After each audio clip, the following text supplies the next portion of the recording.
कोटली सतियां इस्लामाबाद से लगभग 1 घंटा की दूरी पर एक ऐसा सरसब्ज मुकाम जो किसी भी सयाह को बआसानी अपनी तरफ रागिब कर ले।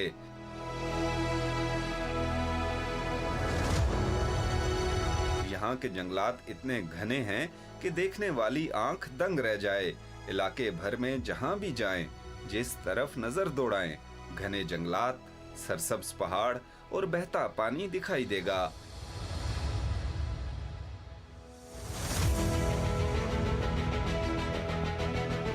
कोटली सतियां दरियाए झेलम के मगरबी किनारे पर आबाद सरसब्ज वादियों पर मुश्तमिल वसी और शादाब इलाका है जो सतह समुंदर से तकरीबन 4800 फुट बुलंद है।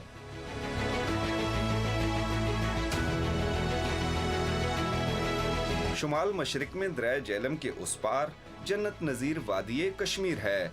जनूब मगरबी सिमत में रावलपिंडी और इस्लामाबाद शहर हैं, जबकि शुमाल मगरिब में मरी और पत्रियाटा के सरसब्ज सियाहती मुकामात हैं।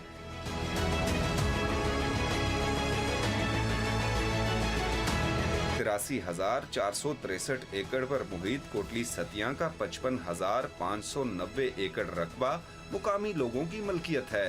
बाकी 27,453 एकड़ महकमे जंगलात की मलकियत है। नुमाया तादाद चीड़ के जंगलात की है।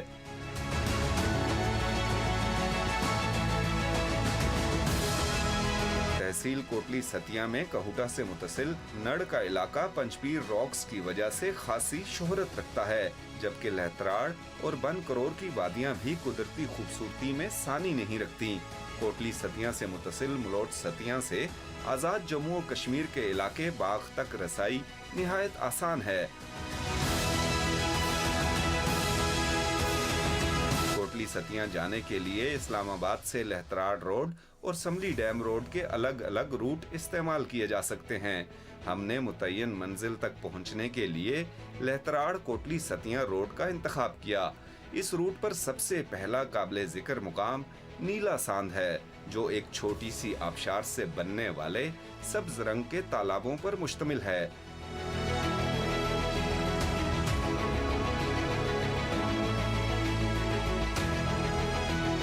मौसम गर्मा में गर्मी के सताए अफराद यहाँ गोते खाकर गर्मी की शिद्दत जायल करते हैं। आप भी यहाँ आकर लुत्फानंदोज हो सकते हैं, लेकिन याद रहे कि पानी खतरनाक हद तक गहरा है। लाइफ जैकेट का इस्तेमाल लाजिम है। कोटली सतियां जाते हुए नीला सांद एक बहुत खूबसूरत मुकाम है। लहतराड़ रोड पर लश ग्रीन पहाड़ हैं, दरख्तों की यहाँ पर बहुतात है और उनके दरमियान में ये खूबसूरत छोटी सी आबशार है जो ये पॉन्ड्स बनाती है। 3 पॉन्ड्स हैं बेसिकली यहाँ पर, एक ये है, एक इसके साथ नीचे है और एक आगे है। ये ज़्यादा गहरा पॉन्ड है और इसके बाद जो नीचे वाले 2 हैं वो निस्बतन कम गहरे हैं। इसीलिए यहाँ पर अगर आपने नहाना है तो आपको लाइफ जैकेट जो है वो ज़रूर पहननी होगी। ये बहुत खूबसूरत मुकाम है। पानी इंतहाई ठंडा है इस गर्म मौसम में भी। अगर आप रावलपिंडी इस्लामाबाद की गर्मी के सताए हुए हैं तो आपको इस पॉइंट पर आना चाहिए। यहाँ पर आप पिकनिक कर सकते हैं, यहाँ पर आप नहा सकते हैं। लेकिन मैं आपको फिर कह रहा हूँ, अगर आप यहाँ पर नहाना चाहते हैं तो आपको लाइफ जैकेट लाजमी पहननी होगी, क्योंकि ज़िंदगी है तो सारे मज़े हैं। तो इसलिए ज़िंदगी की हिफाजत बहुत ज़रूरी है। लाइफ जैकेट पहनकर आप स्विमिंग कर सकते हैं यहाँ पर, और इस स्विमिंग को आप एंजॉय भी करेंगे। तो जब भी आप किसी पिकनिक पे आते हैं, किसी टूर पे आते हैं, तो सेफ्टी मस्ट होती है ना। इसलिए यहाँ के लोगों ने यहाँ पर ये जैकेट्स रखी हुई हैं ताकि लोग यहाँ पर आएँ और महफूज तरीके से एंजॉय करें। तो आपको तो अब मैं ये आसपास के नज़ारे दिखाऊंगा, लेकिन मैं स्विमिंग करूँगा, और जितनी देर मैं स्विमिंग करूँगा आप उतनी देर में नज़ारे कीजिएगा।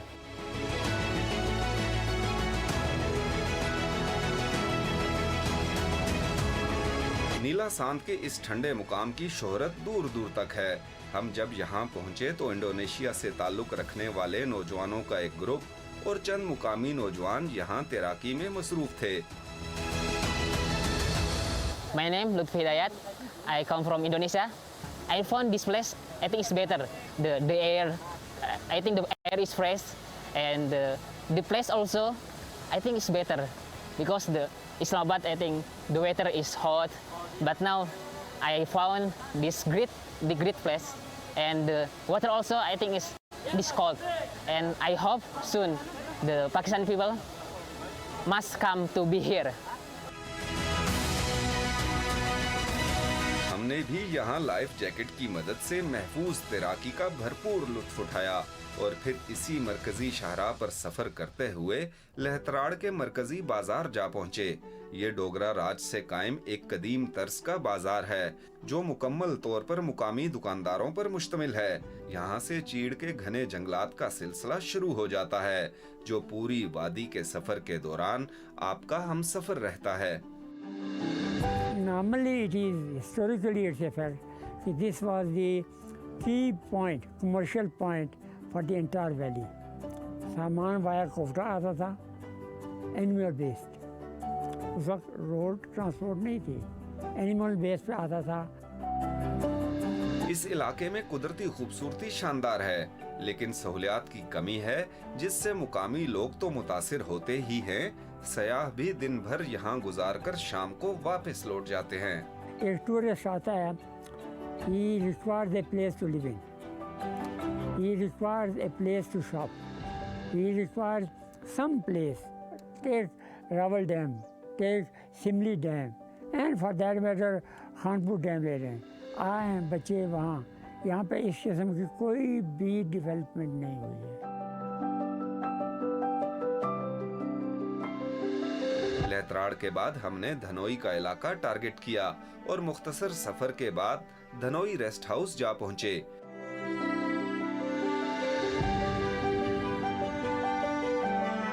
ये कभी फॉरेस्ट रेस्ट हाउस हुआ करता था, लेकिन बाद में इसे टूरिज्म डेवलपमेंट कॉरपोरेशन पंजाब के हवाले कर दिया गया। अब यहाँ की कदीम इमारत की तज़ीनो आराइश की जा रही है, साथ साथ नए कैंपिंग पोर्ट्स भी नस्ब कर दिए गए हैं।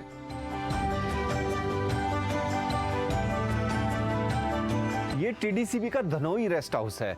इसकी जो एक्चुअल बिल्डिंग है वो तो 1928 में बनी थी और बड़े अरसे तक ये फॉरेस्ट रेस्ट हाउस के तौर पर इस्तेमाल होता रहा, फॉरेस्ट डिपार्टमेंट के अंडर था। लेकिन अब ये टीडीसीपी को दे दिया गया है, tourist development corporation of Punjab को, और उन्होंने यहाँ पर ये कैंपिंग पॉड्स नस्ब किए हैं। इब्तदाई तौर पर तो यहाँ पर 5 डबल बेड के कैंपिंग पॉड्स हैं और एक जो है वो बड़ा है जो कि 4 बेड का है। लेकिन इसको एक्सटेंड करने के बारे में भी कहा जा रहा है कि जैसे ही टूरिस्ट की तादाद फ्लो बढ़ता है तो इसको एक्सटेंड भी कर दिया जाएगा। ये बड़ी अच्छी फैसिलिटी है कि जो इस तरह के टूरिस्ट स्पॉट हैं वहाँ पर कैंपिंग पॉड्स नस्ब कर दिए जाते हैं। इससे एक तो जो कंस्ट्रक्शन कॉस्ट है और जो टाइमिंग है वो बचती है, दूसरा जो टूरिस्ट है वो बहुत ज़्यादा एंजॉय करते हैं इसको, क्योंकि कहीं पर भी आप हों तो कैंपिंग की जिस तरह आप करते हैं उसी तरह के ये पॉड्स हैं। और इसका जो महल वकू है बहुत खूबसूरत है। ये बड़ा डेंस फॉरेस्ट है, चीड़ का पाइन फॉरेस्ट है ये सारे का सारा। और यहाँ का जो फॉरेस्ट की जो हमें एज बताई गई है वो तकरीबन 150 से 200 साल है। यहाँ पर किसी किस्म की आपको ऐसी आवाज़ नहीं आती कि जो नॉइज़ पोल्यूशन का सबब बने। परिंदों की आवाज़ें हैं, दरख्तों की सरसराहट है, हवाएं यहाँ पर चलती हैं। तो जब कभी आप कोटली सतिया की तरफ आते हैं तो आप यहाँ पर धनोई में क़याम कर सकते हैं। महज 4 से 6 हज़ार रुपये इसका पर डे रेंट है और उस इतने से पैसों में अगर आपको इतना खूबसूरत माहौल मिल जाए तो और क्या चाहिए। तो मैं रिकमेंड करूँगा आपको कि आप जब भी यहाँ पर आते हैं तो टीडीसीपी के इस रेस्ट हाउस में आप ज़रूर क़याम कीजिएगा। इसकी जो रेनोवेशन है वो आपको बताया कि जारी है और जो एक्चुअल बिल्डिंग है, पुरानी जो बिल्डिंग है तकरीबन 95 साल पुरानी, उसको रेनोवेट किया जा रहा है ताकि टूरिस्ट वहाँ पर भी रह सकें। तो कोटली सतिया का हमारा विज़िट जारी है। आपको जो और मुकामात हैं वो भी दिखाएंगे कि कोटली सतिया कितना खूबसूरत है और यहाँ पर कितना पोटेंशियल है टूरिज़म का। फ़िलहाल आप इस स्पॉट को देखें, अगले स्पॉट पर आपसे फिर मिलते हैं।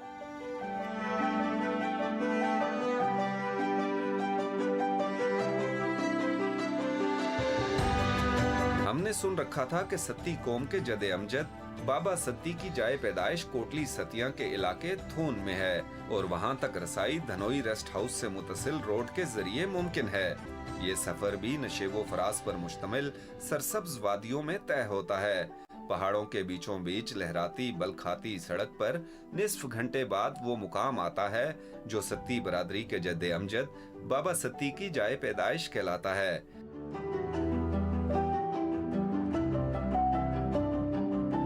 रवायात के मुताबिक बाबा सत्ती के वालिद आलम खान और वालदा सिदरा बानो काफिले के हमरा कश्मीर से काबुल जा रहे थे।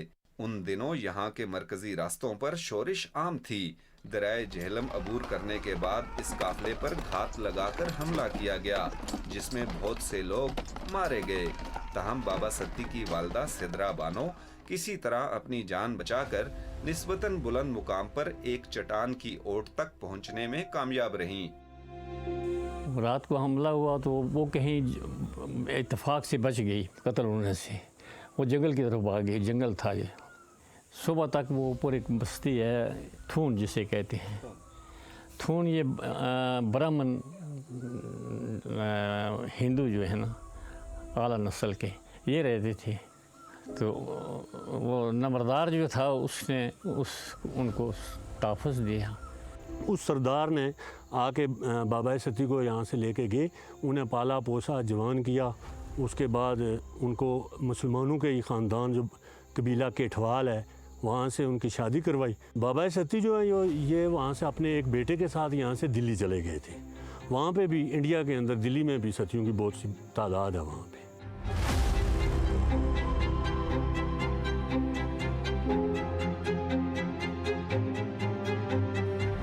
ये मुकाम थून आजाद पतन शाहराह पर वाक़े है, जहां तक पहुंचने के लिए चंद मिनट पैदल चलना पड़ता है और कुछ ही देर में आप उस तारीखी मुकाम तक पहुंच जाते हैं जो आगे चलकर सत्ती कौम का अहम मरकज बना।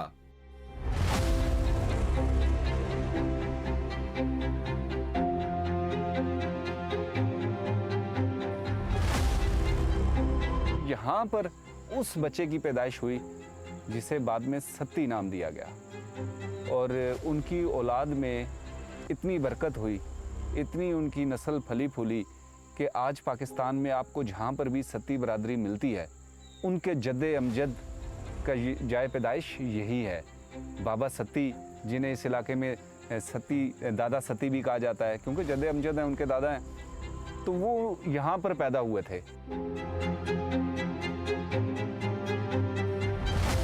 थून में ही एक और बुलंद मुकाम है जिसे बाबा सत्ती की बैठक भी कहा जाता है। कहते हैं कि बाबा सत्ती ने शादी के बाद जिंदगी का बड़ा हिस्सा यहीं गुजारा था और ये इलाका उन्हें जहेज में मिला था। सत्ती कबीले का हसब नसब खानदान सासां के हुक्मरान नौशेरवान कबात से मिलता है।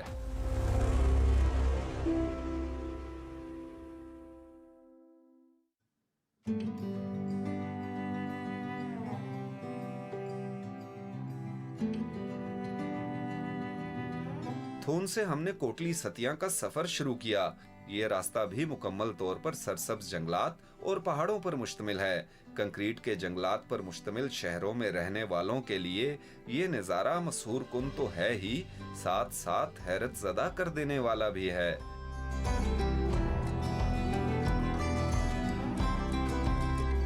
यूं महसूस होता है कि आप देवमालाई दास्तानों में बयान करदा किसी जन्नते गुमगश्ता में आन पहुंचे हों। ये है कोटली सतिया और इस वक्त हम कोटली सतिया के मेन बाजार में मौजूद हैं। यहाँ पर टूरिस्ट का फ्लो इतना ज़्यादा नहीं है, हालांकि यहाँ पर वो तमाम अट्रैक्शंस मौजूद हैं जो किसी भी टूरिस्ट को चाहिए होती हैं। यहाँ पर जंगल, पानी, बुलंद पहाड़ और खूबसूरत मेडोज़ हैं, लेकिन सहूलियात ना होने की वजह से टूरिस्ट का फ्लो बहुत कम है। यहाँ पर सियाहत के क्या क्या मौके हैं, आप हमारे साथ रहें, हम आपको दिखाएंगे।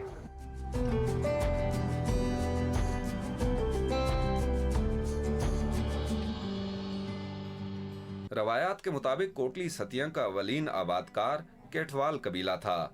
बाद में सत्ती बरादरी समेत दीगर कौमों ने इस सरसब्ज इलाके को अपना मस्कन बना लिया।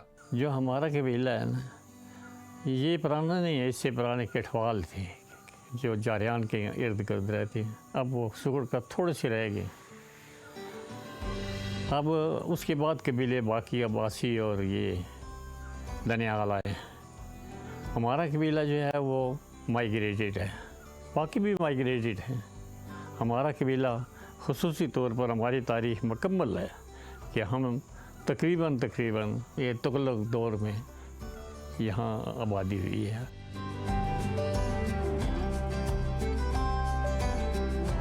इस इलाके की आबादी लगभग 1,20,000 नफूस पर मुश्तमिल है। ये आबादी रकबे के मुकाबले में हैरान कुन हद तक कम है। कोटली सतिया के मरकजी चौक से शुमाल की तरफ चंद किलोमीटर की मुसाफत पर चेवड़ा टाप है। यहाँ से मुलोट सतिया समेत आजाद जम्मू और कश्मीर के कई इलाकों का नजारा मुमकिन है। यहाँ से दूर गहराई में बल खाते दरियाए झेलम का दीदार भी होता है। यहाँ की कुदरती खूबसूरती को अल्फाज में बयान करते हुए शायद इंसाफ नहीं किया जा सकता। बेहतर होगा कि आप खुद आकर देखें कि यहाँ कुदरती खूबसूरती और फयाजियाँ कितने अरूज पर हैं।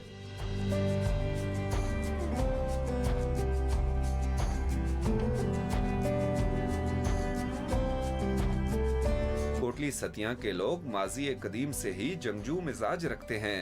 गुजरे वक्तों में यहाँ के जवान फौज में भर्ती को तरजीह देते थे। फौज में शमूलियत का जुनून इस हद तक था कि ऐसे लोग जो फौज में शमूलियत नहीं करते थे, उन्हें शादी के लिए रिश्ते का हसूल मुश्किल हो जाता था। शादी हमारे कबीले में सिर्फ उसी को मिलती थी जिसने फौज में नौकरी की, वरना नहीं। इसको वो पक्की नौकरी कहते थे और सिविल की नौकरी को कच्ची नौकरी कहते थे। इस वसी वादी के बासियों की तादाद अगरचे बहुत ज्यादा तो नहीं, लेकिन अक्सरियती आबादी शरह तालीम जांचने के मयार पर पूरा उतरती है।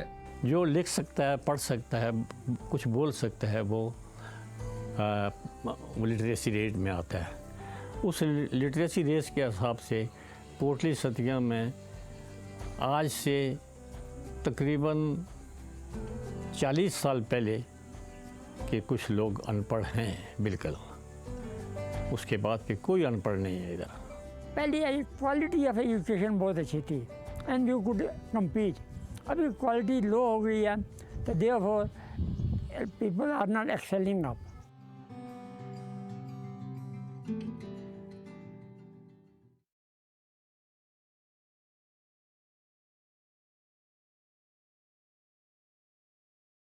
कोटली सतिया शहर की सयाहत के बाद हम दीगर दिलकश मुकामात बन और करौर के लिए निकल पड़े।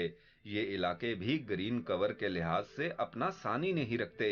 करौर गांव का इलाका एक हमवार मैदान की मानिंद है, जहां की मिट्टी इंतहाई जरखेज है।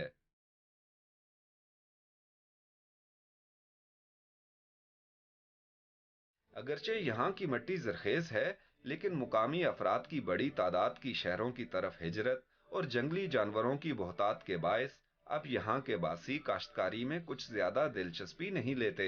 काफ़ी इधर जो है ना, ये जंगली जानवर बहुत नुकसान कर जाते हैं फसलें, जिसकी वजह से अभी ज़्यादा लोग फसल काश्त नहीं करते हैं। मकई ज़्यादा इधर होती है, दालें शालें भी होती हैं, कनक बहुत ज़्यादा होती है, वसी तादाद में होती है। सुना है हमने कि उस टाइम का जो महाराजा था ना, श्रीनगर, इधर से गंदम जाती थी डोगरा दौर में, तो वो फौज को भी खिलाता था, खुद भी खाता था। उस टाइम जो ये सिस्टम चलता था, ये हमने बड़ों से ये बातें सुनी है हमने।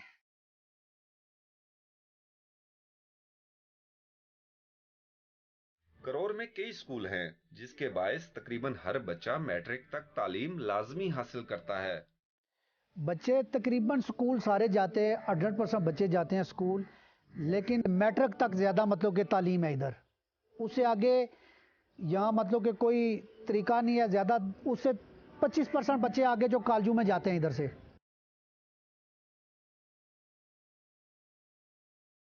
करौर गांव में कदीम और जदीद दोनों तर्ज के मकानात हैं। हमने गांव की गलियों में घूमकर देही तर्जे जिंदगी का भरपूर मुशाहिदा किया। यहाँ के नन्हे मुन्ने खिलखिलाते फूलों के साथ भी कुछ वक्त गुजारा।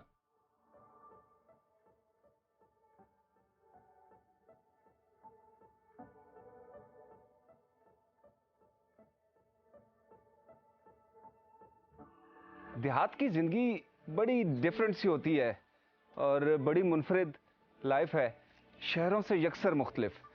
आप जब किसी भी गांव में जाते हैं तो उस गांव की जो तर्ज तामीर है, उस गांव के जो लोगों का रहन सहन है, उसमें ख़ासी अट्रैक्शन होती है, क्योंकि ये शहर की ज़िंदगी से बिल्कुल मुख्तलिफ लाइफ है। तंग गलियां हैं, लेकिन यहाँ के लोगों के दिल बहुत खुले हैं।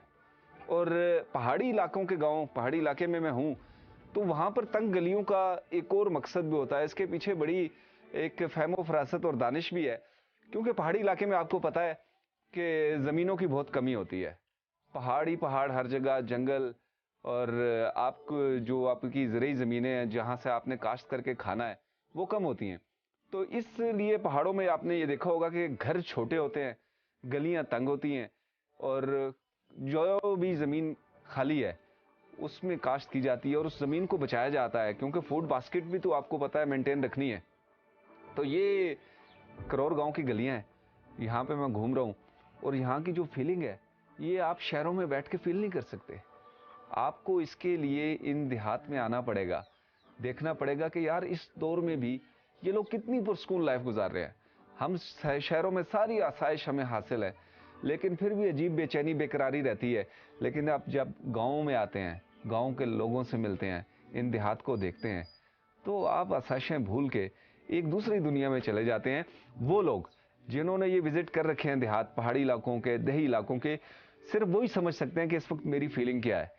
लेकिन जिन लोगों ने कभी ये महसूस नहीं किया, मैं उनको रिकमेंड करूंगा कि देहात की ज़िंदगी में कभी कभी आया करें, देखा करें कि ये लोग कैसे हैं और इनका रहन सहन कैसा है।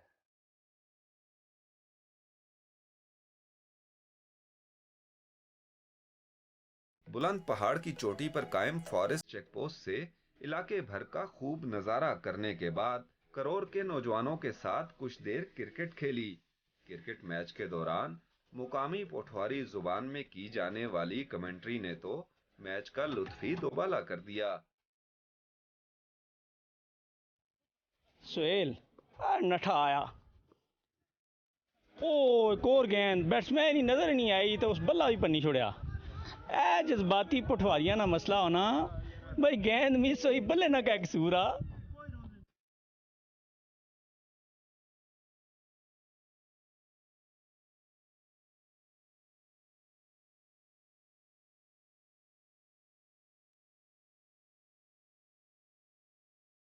वापसी पर हम इंसानों की फैलाई हुई आलूदगी दिखाई दी, जो इन वादियों के खालिस कुदरती हुस्न को गहना रही थी। ये मंजर हमसे तो बर्दाश्त न हुआ। मन की बेकरारी दूर करने के लिए यहाँ के मुकामी अफराद के साथ मिलकर इस आलूदगी को समेट लिया। अगरचे पूरे इलाके को साफ करना तो हमारे बस में नहीं था, लेकिन हमारा दिल मुतमईन था कि हमने अपने हिस्से की जिम्मेदारी अदा कर दी थी।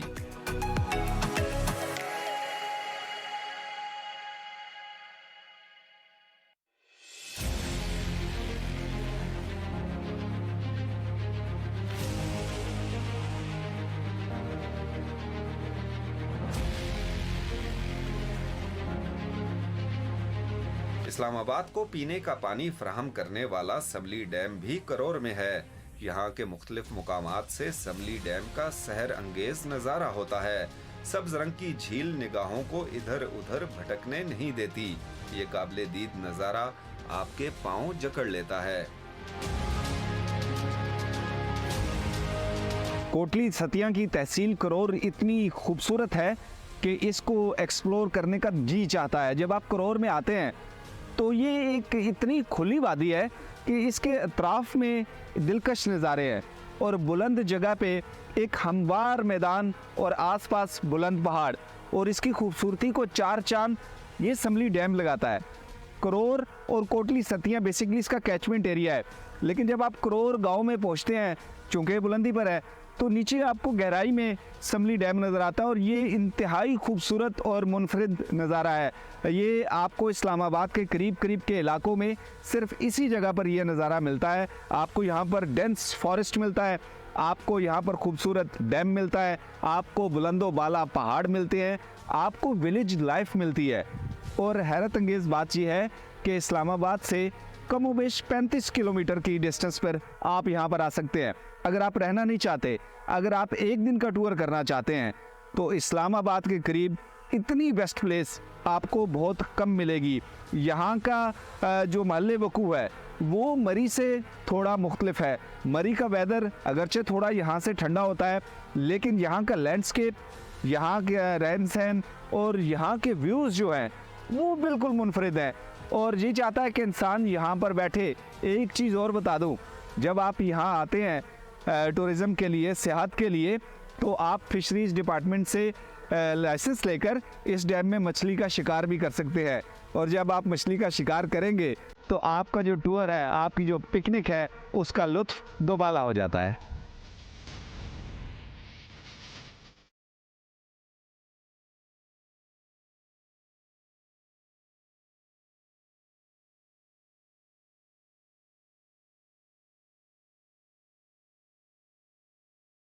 तहसील कोटली सतिया की सयाहत के दौरान हमारी आखिरी मंजिल भी यही मुकाम था।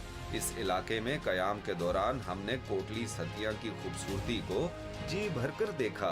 अगर आप भी मुख्तसर दौरानिये की लश गरीन सयाहत के मजे उठाना चाहते हैं तो कोटली सतिया आपका मुंतजिर है। हमें यकीन है कि यहाँ की कुदरती खूबसूरती और घने जंगलात पहली नजर में ही आपके दिलो दिमाग में बसेरा कर जाएंगे और आप इन वादियों की दिलरुबाई के असीर हो जाएंगे।